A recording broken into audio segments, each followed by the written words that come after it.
It's the state of the dungeon. It's a video that Rob does about his games. Yeah! Hello, ladies and gentlemen. Welcome to my State of the Dungeon address. I am Rob, and this is the game that took place on the 6th of January, 2022. The game was, of course, Dungeons & Dragons 5th edition. The adventure was my own adventure, A Strangely Gooey Holiday, which was written for GUI Cube. And the players were picking up where they had left off, already having been in the dungeon.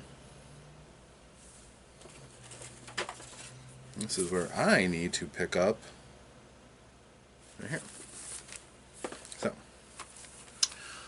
the players had already been through a series of combats against Christmas-themed cursed ornaments and food that were reflections of when the curse had been applied to Alphinius Goo, and these creatures had to be destroyed so that the decoration of the Tower of Goo could be finished with all of Ms. Goo's ornaments. So, the party heard some noises. It sounded like mechanically constructed Pop Goes the Weasel music. So they went and investigated, and they found a large box with a crank in the side. Of course they had to touch it, and when they did, the cursed monster came out and attacked. They were crippled by the fact that the thing invoked laughter. Its hideous, twisted laughter actually caused Ventov to start laughing himself, which put him at a disadvantage to fight. But the group piled up their offense to beat it. Unfortunately, though, they were missing Glyn and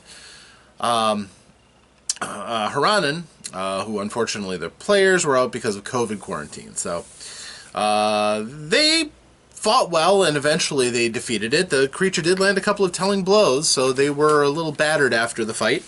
But they took stock of their wounds, healed up as best as they could, and continued along. While they were up and about, they were exploring along through the secondary basement, of course, which was a bit quieter. And it was there that they stumbled upon a tree. This cursed tree was something else. It could throw ornamental bulbs at them, and those hurt pretty badly. It could try to lash them with its garland and a snare, or it could just try to rake them with its branchy claws. By being able to engage everybody in the fight at once, it made for a rather tough fight until, well, Vanessa started flinging fire at it, and so did Brandel with her wand of dying fire, or dying embers, and they reduced it to a charred stump very quickly. Now, both of those encounters left them not only with the decorations they craved, a little ornamental jack-in-the-box and a little Christmas tree ornament, or sorry, Winter's Dance tree ornament, gotta be correct here, but they also found a few items.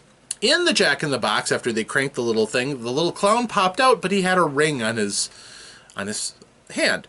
And that was a ring of minor telekinesis, which, pretty useful. And the tree left behind a bag, which is a bag of endless ornaments. Also useful. So they found some nice treasures as a result. They continued going through the maze of all the junk Alphinius has kept, occasionally looking through the boxes and chuckling at some of the things that they found there. Nothing really useful to them as adventurers, but, you know, they did find some good brew. They found a couple of things that Alphinius hadn't seen himself in years and years. Eventually, they heard a wet slopping sound and were confronted by a figgy pudding. This figgy pudding was tough because it was, first of all, very durable. Second of all, some of their attacks were blunted because they would hit these raisins that were in the middle of the figgy pudding that basically thwarted most of the impact of the blows. And finally, the thing could bite for quite a bit of damage with its sugary teeth and this disgusting goo that it belched out. Well, the fight was a bit of a long one. They took many blows to fell the foul creature, but fell it they did. And everybody got pretty dirty from that. Ventov at one point lost his axe inside of the thing, his beloved magical axe, which he had to go hunting for after it was destroyed. In the end, they found a small little figgy pudding and found out that by tasting it, it actually healed their wounds, which was pretty nice. They continued to finish off that upper section of what was behind the chain door, only to find a magical snow globe. They probably know me a little too well by this point because they're all ready for the snow globe to suck them into a magical world, and that's what happened. So they actually went into a scene from the past for Ms. Goo of her childhood with her family and her old home. And it was a very merry time. I had a lot of fun playing out the encounter. They met Ms. Goo's parents. They had a very nice Winter's Dance celebration. They ate all they could eat. They sang carols together. They actually found a book of poetry that was one of the things their spirit friend wanted from them. So, all things considered, they got to have a nice long rest. They slept on very comfortable beds. It's really a treat. And when they came out, it was only 5 minutes had passed. So they had been fully restored, which they could use. All their spells back, all their hit points back, etc. They were going to go downstairs because the stairs were before them when they realized, you know, all these things that the spirit had asked us for, it was to give us hints on what was to come. Maybe we should go and pay off the ones that we know of. So they went back and they gave him some of the items as he had requested. He had alluded to several items, and they basically revealed certain tips and things that he was to find.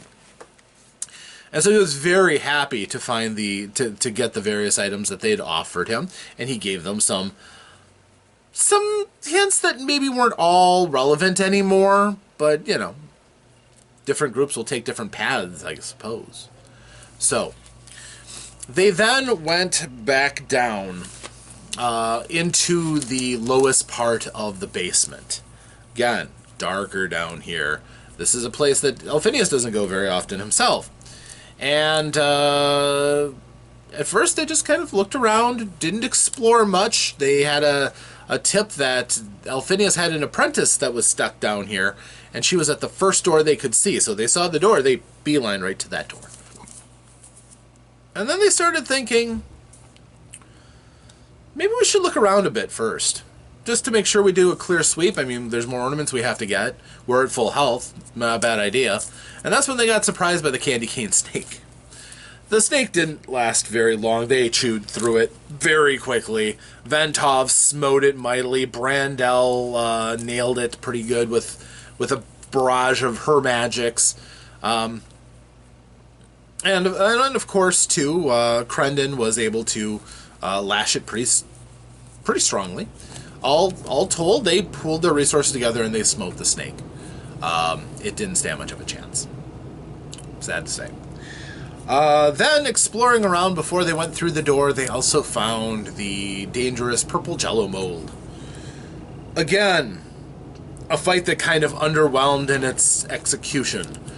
The jello mold was not sneaky, nor was it clever, and I could not hit for anything. So the group got a pretty cheap win, honestly, against this creature, which left behind a pile of purple grape-smelling powder. Might be useful for something. So they went into the first door, which was the water purification room. And in this room, there was a green gooey cube going around. No, this is not that other kind of cube. This is a gooey cube. They're different, more or less. But it was going around, cleaning the room, and occasionally going over the water bottles that were stored up on all sides and the well opening, and it was sponging off all the algae and everything, so the room was spotless as far as the gooey cube could reach. They recognized that this was Goobert. They called out to Goobert.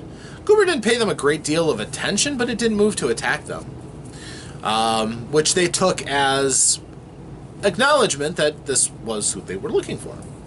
So they went about kind of quickly dashed in, looked around, grabbed a bottle of water because they needed one for their spirit friend above, Zoria. And they also managed to find some other really good water. It was essential water. Let them feel refreshed as if they'd had a full rest, which is nice. Then they went through the next door, and they met up with Melisandre, Alphinius's apprentice, who was trapped down here. She didn't really explain why she was down there, but she was clearly out of her league with the monsters that were down there. She had popped out just to look out to see if she could get her own way back up, saw the monsters, and ran back to the room, which is warded, which protected her. But she was, stuck at the bottom of a dungeon and didn't know how to get out. So she was grateful to see them. And she told them that they were at the epicenter of the curse. In the next room are the monsters, the remaining monsters that basically carry forth the curse. The cursed three elves. And if they could beat them, they have completed their goal. But they are the toughest and nastiest creatures in the dungeon. So it's going to be a tough fight. They want to make sure they're ready for it. Melisandre was there asking if they had any other questions. They could have asked any questions they liked. They didn't ask many questions. They were just ready to roll up their sleeves, go in, and fight the boss monster. So that was the preparations that they did that pretty much wrapped up the night. The group hopefully will be back up to full strength. They have crushed most of the monsters in the dungeon. They did sidestep a few encounters, nothing too serious. They found Alphinius's clay pot collection, which was full of stuff that they didn't dare touch. In general, they've pretty much done everything they came to do. It's about time to end it, and we will get through it in relatively short fashion by the time the next session rolls around. So, that was the second half, almost, of Strangely Gooey Holiday. So, they seem to be enjoying it. I enjoyed running it. It was a good time had by all. And next session will be the final battle against the three elves. Yes, they are elves. There's an apostrophe in there. So until next time, thank you for joining me. I'm Rob. This has been my State of the Dungeon address. Until next time, farewell.